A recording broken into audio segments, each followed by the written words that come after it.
skiers, welcome back. Today I am not wearing my ice skates. I am going to be trying a different on-ice sport, curling. Now you know I love history, so I did a little bit of digging, and there is a painting from the 1530s that depicts curling. And the first written evidence is from 1540 when a notary in Scotland recorded in his protocol book a curling challenge between a gentleman and a mob. The first recognized curling clubs were formed in Scotland during the 1800s. But as Scots moved to other countries with cold climates, they brought the game with them. Now the curling stone is made of granite and must be between 38 and 44 pounds. These stones are 42 pounds. It was first included in the Winter Olympics during the 1920s, but then it did not make another appearance in the Winter Olympics till 1998. That's a huge gap. So it is a relatively new Winter Olympic sport. I'm really excited to give it a try. So before we actually get out on the ice and try some curling, they have a little orientation for us off the ice. So this is a sheet, it's called. This is about 150 feet long. So the game basically works like this. Teams of 4, each player on a team throws 2 stones, okay? And we alternate. So if I'm on a team and I throw a first stone, you'd throw the first stone for your team. Then I throw the second stone for our team, you'd throw the second stone for your team. Then my next player would throw the third stone, you know, blah, blah, blah. And it keeps alternating like that. The big stone to throw is that last stone, because you get to either knock out some stones that are in there that are your opponent's stones, or you're trying to nestle your own stone in so that you can score. The only time a stone is in play is if it goes, you let go of it somewhere before this called the hog line. You release it here, it travels 130-ish feet down to this house. If it passes over this hog line, it's in play until it goes out past that hog line, okay, or the back line. It only scores if it's on the house. It's got to be in the paint. The stone that's closest, that team gets 1 point. So right here, red gets 1 point. The second stone, if it's red, gets another point. And red keeps scoring until yellow comes into play. As soon as yellow comes into play, that cancels the rest of the scoring, and only one team scores each end. So here, red scores 1. That one cancels everything else out. Here, yellow scores 3.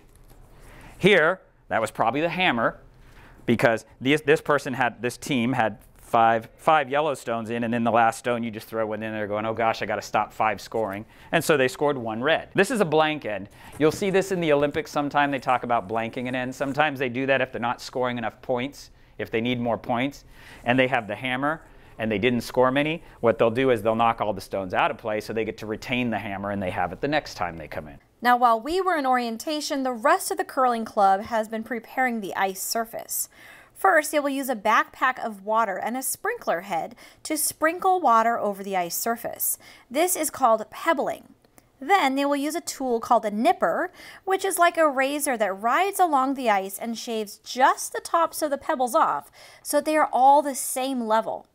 This allows the stone to glide over the smallest possible surface area and helps keep the stone from having a lot of surface tension. Okay, so orientation is over, and now it is time for learning how to curl on the ice. We have all been outfitted with these rubber soles, so they slide right on over our shoes, and that's going to help us grip while we're out there. And then while we're doing our lunge, they're having us put our foot on this guy. It's actually a Teflon sole. If I was a professional curler, I'd have a pair of shoes with this already mounted on the bottom of one of my shoes on my lunging leg. But since we're all beginners, we've got these rubber soles on to help us grip. And then while we lunge, we're just gonna step onto this Teflon sole. And then they've had us all grab a broom. This is obviously not a real broom. I'm not going to be sweeping the house with it, but it does have some, it's got cloth on the bottom, and that's going to just smooth out the ice a little bit to help give our stone more speed as it slides across the ice. All right, so now I'm going to head out there, and they're going to teach us how this game goes. Right foot goes in the hack, that's stable. This just steps on top. That's super slippery. Okay, I grab both these things. I'd be looking at the broom down there. And now I'm going to slide everything back, and my left leg is going to go right underneath. This is the ideal. The left leg goes right underneath my chest, like that. So put the stone in front of your face, not like this. Okay, it's stable like this, but it's really hard to hit the broom that way because you're trying to throw it 150 feet, ain't gonna work. The curl of the stone is from the rotation that we put on it. Now, this is much different than baseball. In baseball, if you're throwing a curveball, the faster you spin it, the more it curves. It's the exact opposite here. This is only supposed to make about 4 rotations when you throw it 150 feet. So you're not trying to spin it real fast because it doesn't grab the ice then. We're trying to get it as it slows down, similar to a putt. As it slows down, gravity starts moving it. As this slows down, then the spin motion starts to grab the ice and starts to tweak it one way or the other depending how we spin the stone. So the way it works is like this. You're supposed to grab this so your middle finger's in the middle of the stone. In fact, I want to get out of the hack part. So you're grabbing it like this. You're either going to have it at 2 o'clock. This is the front of the stone, by the way. So I have it at 2 o'clock or 10 o'clock. So why don't you put your left hand up? Yep. So if he puts his left hand up, I put my handle pointing towards that hand, okay? I always finish with it here, okay? So if you're down there calling a shot, you're going to put the broom somewhere, you put your left hand up, I'm going to do this. Then when I let go and watch the release, I'm not going to tweak it like this. I'm going to push like his feet or the broom. I'm just going to do this, okay? So it does not do a bunch of spins on it, okay? And then the same would be true if he had the other hand up, I'd spin it the other way. So it goes hand to mouth. That's correct. And put your toe up higher so you can push out a little harder. There you go. Good job. Or you can try to get to the nose there. You're going to get your hips back, and you're going to slide everything and push out hard as you can. Woo! This is really slippery. Your left leg goes underneath you. That left leg is going to come underneath you like that. Like this? And then come up forward with that leg. Like that. Okay. That's right. Oh my gosh. Move the stone back with you, and then shove everything out. Okay. I feel like it's all sticking. All right. You've got it. You can do it. Oh, that's all right. Ooh, look at that. Hey! All right, so I just had my first try with the lunge and sliding that stone, and I fell. But they gave me some feedback, and apparently I'm putting too much weight on the stone, like my body weight is leaning on the stone. So when I release it, my weight is already leaning that side, and so I fell.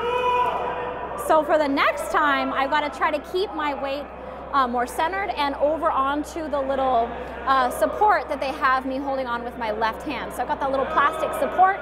So I'm going to put my weight more to that side and more central, so when I let go of the stone, I don't tip over when I let go. So that's what I'm going to work on next time. Let's see how it goes.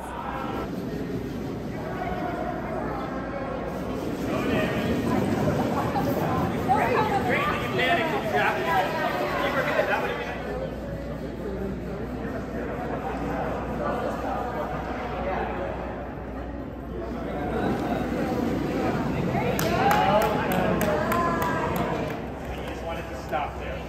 Yep, right down the middle.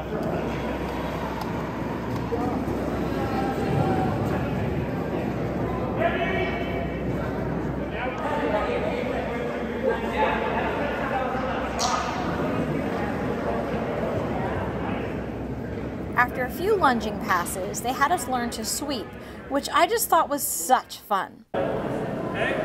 No. Yes. Ah. No. Yes.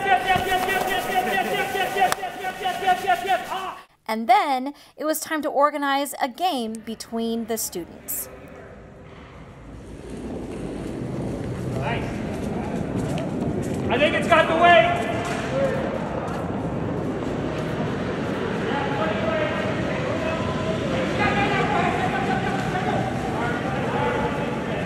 This is a much more technical game than I could have imagined. You have to know just how much pressure to give that stone as you release it. You give it too much pressure and you're going to overshoot your goal. You don't give it enough and you won't make it past that hog line, and then your stone isn't in play.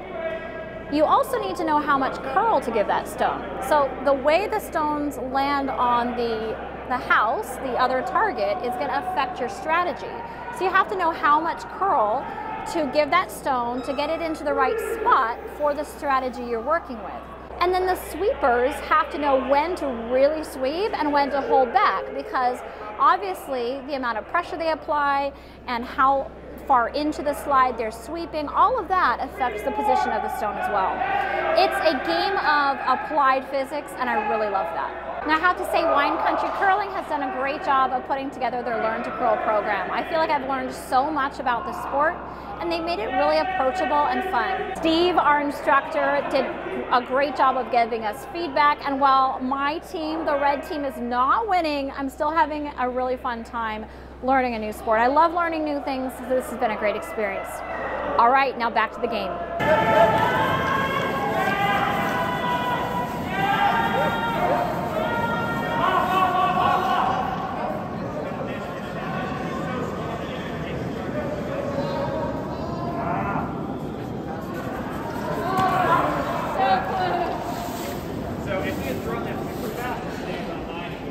All right, skaters, I hope you enjoyed this one, and I encourage you to go out and find your local curling club and give it a try as well. If you enjoyed it, please do give us a thumbs up, and as always, I look forward to reading all your comments in this section down below. If you haven't done so yet, then hit that subscribe button and the little notification bell down in the corner so you can see all my videos when they come out. Happy skating, and I'll see you next time.